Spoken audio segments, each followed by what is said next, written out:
Hello and welcome. आज हम एक और टॉपिक डिस्कस करने जा रहे हैं जिसका नाम है the Rowlatt act of 1919। Rowlatt act 1919 एक ऐसा एक्ट था जो हरीडी पास किया गया था इंपीरियल लेजिस्लेटिव काउंसिल में, जिसको बाद में बहुत सारे यूनाइटेड अपोजिशन की थी इंडियन मेंबर्स ने।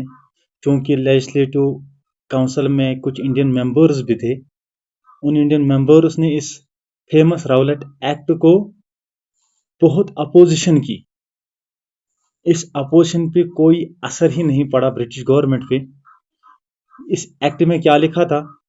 इस एक्ट में ये लिखा था कि आप किसी भी पॉलिटिकल प्रिजनर को डिटेन कर सकते हो विदाउट ट्रायल। विदाउट ट्रायल का मतलब है मुकदमे की समाअत के बगैर आप किसी भी पॉलिटिकल प्रिजनर को डिटेन कर सकते हो। जैसे कि यहां पर लिखा है, देखिए, embodied with the success, Gandhi in 1919 decided to launch a nationwide satyagraha against the proposed Rowlatt Act 1919। यानी गांधी जी को बहुत कॉन्फिडेंस मिला था, गांधी जी को बहुत करेज मिली थी जब उन्होंने 3 सत्याग्रह किए थे, सक्सेसफुल सत्याग्रह किए थे। तो 1919 में गांधी जी ये डिसाइड करते हैं कि मैं नेशन वाइड सत्याग्रह लॉन्च करूं।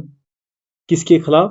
जो राउलेट एक्ट 1919 में ब्रिटिश गवर्नमेंट ने पास किया था।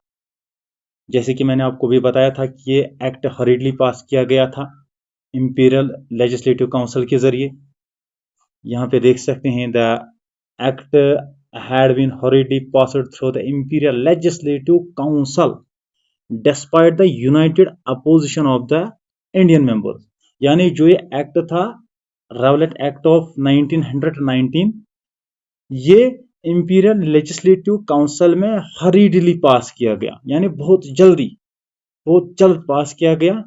और इस एक्ट को अपोजिशन भी की इंडियन मेंबर्स ने। जो इंडियन मेंबर इसी इंपीरियल लेजिस्लेटिव काउंसिल में थे, उन्होंने इस एक्ट की बहुत सारी अपोजिशन भी की।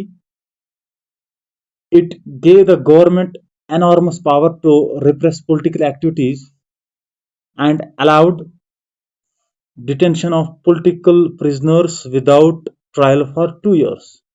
यानी इस एक्ट ने गवर्नमेंट को ये ताकत दी थी कि आप कोई भी पॉलिटिकल एक्टिविटी अगर है उसको आप रिप्रेस कर सकते हो, और कोई भी पॉलिटिकल प्रिजनर हो उसको आप डिटेन कर सकते हो विदाउट ट्रायल 2 साल के लिए। विदाउट ट्रायल का मतलब है कि मुकदमे की समाअत के बगैर आप उस पॉलिटिकल प्रिजनर को 2 साल के लिए डिटेन भी कर सकते हो। Mahatma Gandhi wanted non-violent civil disobedience against such unjust laws, which would start with a हड़ताल on 6 अप्रैल। गांधी जी चाहते थे कि जो ये ऐसे अनजस्ट लॉज हैं, इनके खिलाफ हम non violent civil disobedience launch करें, जो स्टार्ट होने वाली थी अप्रैल 6 में। Rallies were organized, rallies organize की गई वेरियस सिटीज में। वर्कर्स स्ट्राइक पे चले गए, रेलवे शॉप्स और तमाम जो भी बाकी शॉप्स थे ये क्लोज किए गए। Alarmed by the popular upsurge and secured that line of communication such as railway and telegraph would be disrupted, the British administration decided to clamp down on nationalists। यानी ये जो ब्रिटिशर्स थे, इन Britishers को अंदर खौफ था कि ये जो हमारी ये कम्युनिकेशन है जिसमें रेलवे और टेलीग्राफ है, ये डिसरप्ट हो जाएगी। तो ब्रिटिश गवर्नमेंट ने क्या किया? ब्रिटिश गवर्नमेंट ने क्लैंप डाउन किया। किन पे? नेशनलिस्ट्स पे। क्लैंप डाउन का मतलब है किसी को रोकना, किसी को रोकना बड़े जालिमाना अंदाज में किसी को रोकना, उसको क्लैंप डाउन बोलते हैं। यानी ब्रिटिश एडमिनिस्ट्रेशन ने डिसाइड किया कि हम क्लैंप डाउन करेंगे नेशनलिस्ट्स पे। क्योंकि इनको इस बात का डर था कि ये जो लाइन्स ऑफ कम्युनिकेशन है जिसमें रेलवे आती है, टेलीग्राफ आता था, ये डिसरप्ट हो जाएंगे। तो ब्रिटिश ने ये फैसला किया कि हम क्लैंप डाउन करेंगे नेशनलिस्ट्स पे। ये जो लोकल लीडर्स है इनको उठाया गया अमृतसर से, गांधी जी को दिल्ली आने नहीं दिया गया। यहाँ पे लिखा गया है Gandhi ji was barred from entering Delhi, Gandhi ji को बैरिड किया गया दिल्ली एंटर आने में। On 10th April the police in Amritsar fired upon a peaceful procession, provoking widespread attacks on banks, post offices, and railway stations. Martial law was imposed and General Dyer took command. क्या बोलते हैं कि गांधी जी को enter ही नहीं कर दिया गया दिल्ली में और मार्शल लॉ भी इम्पोज किया गया। अब सवाल आता है कि सर ये मार्शल लॉ होता क्या है? मार्शल लॉ एक ऐसी सिचुएशन होती है जब मिलिट्री फोर्स टोटल कंट्रोल करते हैं सिविलियन गवर्नमेंट भी, यानी जब मिलिट्री फोर्स पूरा कंट्रोल करते हैं सिविलियन गवर्नमेंट पे, इसको मार्शल लॉ बोलते हैं। यानी यही मार्शल लॉ इम्पोज किया गया और जनरल डायर जो थे उन्होंने कमांड की, जनरल डायर ने। तो हमें मालूम ही है कि फिर जब जनरल डायर ने कमांड की तो 13 अप्रैल को क्या होता है, फेमस जलियांवाला बाग मैसाकर इंसिडेंट पेश आता है। तो लिखा है on 13 April the infamous Jallianwala Bagh incident took place, यानी 13 अप्रैल को एक जलियांवाला बाग इंसिडेंट होता है। On that day a large crowd gathered in enclosed ground of Jallianwala Bagh. इस डे में क्या होता है, इस डे में बहुत सारी लोगों की भीड़ जमा हो जाती है इस जलियांवाला बाग के अंदर। आधे लोग आए थे जो गवर्नमेंट ने ये नए रिप्रेसिव मेजर्स उठाए थे इनके खिलाफ प्रोटेस्ट करने के लिए, आधे लोग आए थे। आधे लोग एनुअल बैसाखी फेयर अटेंड करने के लिए आए थे। यानी इतनी सारी भीड़ जमा हुई थी, ये सारी भीड़ जमा हुई थी इसी जलियांवाला बाग के अंदर। Being outside from the city, many villagers were unaware about the martial law that had been imposed. यानी बहुत सारे लोग बाहर के थे, इन लोगों को इस बात की खबर ही नहीं थी कि मार्शल लॉ इम्पोज किया गया है। या उन लोगों को बेचारे उनको क्या पता था कि मार्शल लॉ इम्पोज किया गया है। ये लोग बहुत दूर से आए थे और ये इसी जलियांवाला बाग में एंटर हुए थे। ये सारे लोग एक ही जगह पे बैठे थे, आधे प्रोटेस्ट कर रहे थे गवर्नमेंट के खिलाफ, गवर्नमेंट ने नई रिप्रेसिव मेजर्स लाए हैं। आधे एनुअल बैसाखी जो मेला हुआ करता था उसको अटेंड करने के लिए आए थे। और इन बेचारों को ये पता भी नहीं था कि गवर्नमेंट ने मार्शल लॉ इम्पोज किया। General Dyer entered the area, blocked the exit points, and opened fire on the crowd, killing hundreds. यानी जो जनरल डायर है ये आते हैं, अंदर घुस जाते हैं और तमाम जो एंट्री पॉइंट्स होते हैं, एग्जिट पॉइंट्स होते हैं, ये बंद करवाता है और फायर ओपन करता है इस क्राउड पे जो भीड़ लोगों की जमा होती है वहां, और इस भीड़ पे अंधाधुंध गोलियां चलाते हैं जिसके नतीजे में बहुत सारे लोग मर जाते हैं, बहुत सारे लोग जख्मी हो जाते हैं, बहुत सारे लोग अनाथ हो जाते हैं।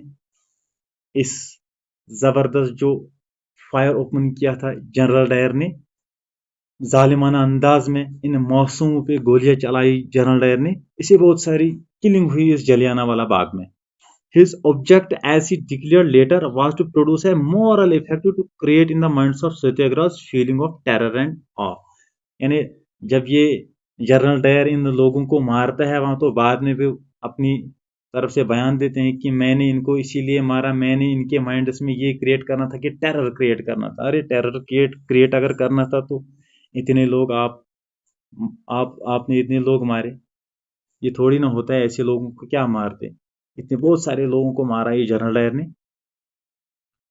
जो ही ये जलियांवाला बाग की न्यूज स्प्रेड हुई तो ये जो क्राउड थे, जो भीड़ थी लोगों की स्ट्रीटों में, जो खास तौर जो नॉर्थ इंडिया है, नॉर्थ इंडिया के टाउनों में लोगों की भीड़, बहुत भीड़ जमा हो जाती है। क्यों? क्योंकि उन्होंने ये न्यूज सुनी है कि जलियांवाला बाग में बहुत मसाकर हुआ है, कत्ले आम हुआ है, लोग बहुत सारे मारे गए। तो लोग इकट्ठे जमा हो जाते हैं गलियों में, तो स्ट्राइक हो जाते हैं, क्लैशेस हो जाते हैं पुलिस के साथ, अटैक करते हैं गवर्नमेंट बिल्डिंग्स पे ये लोग। और the government responded with brutal repression seeking to humiliate and terrorize people. Satyagrahis were forced to rub their nose on the ground, crawl on the street, and do salam to all sahabs. यानी जो ये फिर government ने वापस रिटाइलेट किया। जो ही लोगों ने प्रोटेस्ट करने शुरू किए, स्ट्राइक्स करने शुरू किए, क्लैश हुआ पुलिस के साथ, अटैक किया, गवर्नमेंट बिल्डिंगों पे अटैक किया, तो गवर्नमेंट ने रिटाइलेट किया, बड़े जालिमाना अंदाज से रिटाइलेट किया।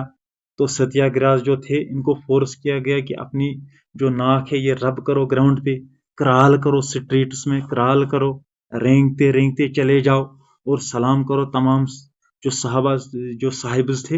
इन तमाम यानी साहिब्स का मतलब है यहाँ की जो सिपाही थे, इन तमाम सिपाहियों को आपने सलाम करनी है।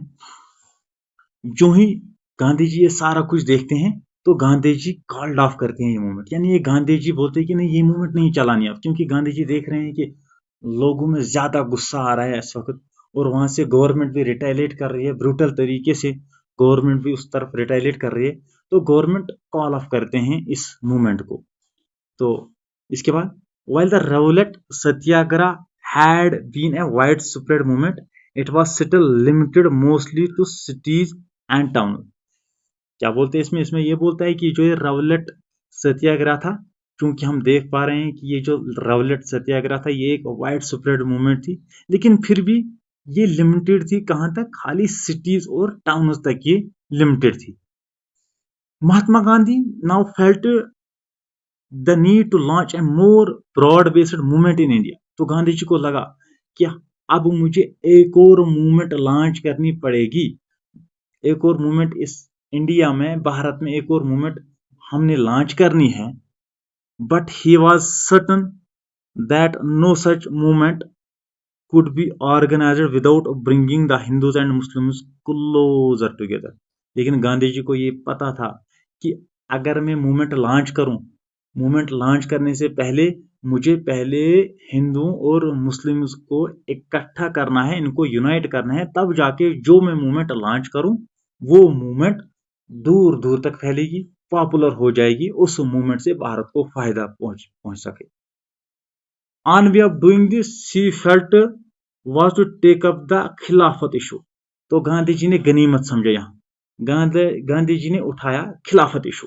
क्योंकि हमें मालूम है कि जब फर्स्ट वर्ल्ड वॉर हुआ था तो अलाइड फोर्सेस ने जीता।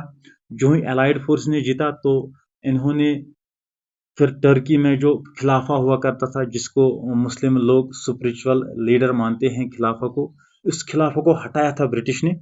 तो जो यहाँ अंग्रेज, जो यहाँ भारत में जो मुस्लिम लोग थे, उनमें बहुत ज्यादा गुस्सा था कि अंग्रेज लोगों ने, इस अलाइड ग्रुप ने तो फर्स्ट वर्ल्ड वॉर जीता है, इन्होंने तुर्की में इस खलीफा को हटाया है, तो इनको बहुत ज्यादा गुस्सा था। तो गांधी जी ने गनीमत समझा, क्यों ना मैं अब हिंदुओं और मुस्लिमों को आपस में इकट्ठे करूं। तो गांधी जी ने यही खिलाफत का इशू उठाया।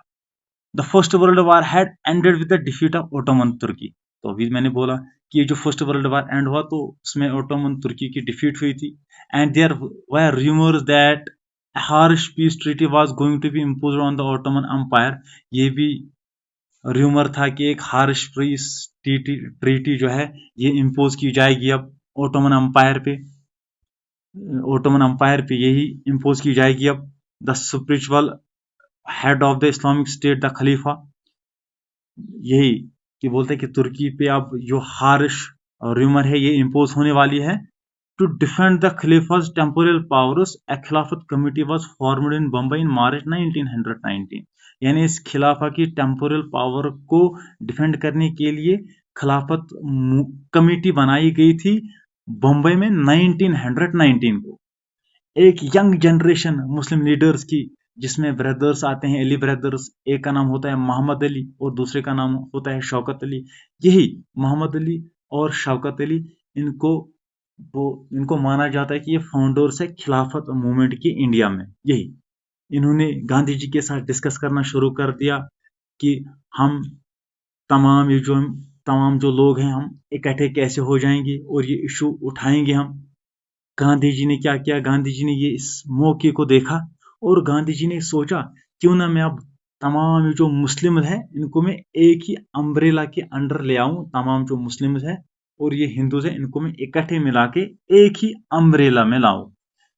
Eight the Calcutta session of the Congress in September 1920, जब कांग्रेस का सेशन होता है कलकत्ता में 1920, आपको मालूम है जब कांग्रेस बनी है 1885 में, तो ये हर साल सेशन करती थी। 1885 में पहला सेशन हुआ है कांग्रेस का।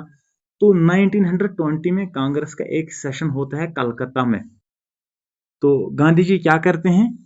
ही convinced other leaders of the need to start a non cooperation movement in support of Khilafat as well as for the swaraj. तो गांधी जी कन्विंस करते हैं बाकी जो लीडर होते हैं, बोलते हैं कि आपने नॉन कॉपरेशन मूवमेंट स्टार्ट करनी है। किन के लिए? खिलाफत को सपोर्ट करने के लिए और स्वराज को सपोर्ट करने के लिए हमें अब नॉन कॉपरेशन मूवमेंट स्टार्ट करनी चाहिए। तो स्वराज का मतलब क्या है? स्वराज का मतलब है सेल्फ गवर्नमेंट, या तो आप दूसरे लफ्जों में कह सकते हैं कि इंडिपेंडेंस फॉर इंडिया। यानी स्वराज का मतलब है सेल्फ गवर्नमेंट या इंडिपेंडेंस फॉर इंडिया। तो गांधी जी ने क्या किया? गांधी जी ने बाकी लोगों, जो बाकी लीडर थे, इनको कन्विंस किया, अरे भाई हमें अब नॉन कॉपरेशन मूवमेंट चलानी पड़ेगी। किसके लिए?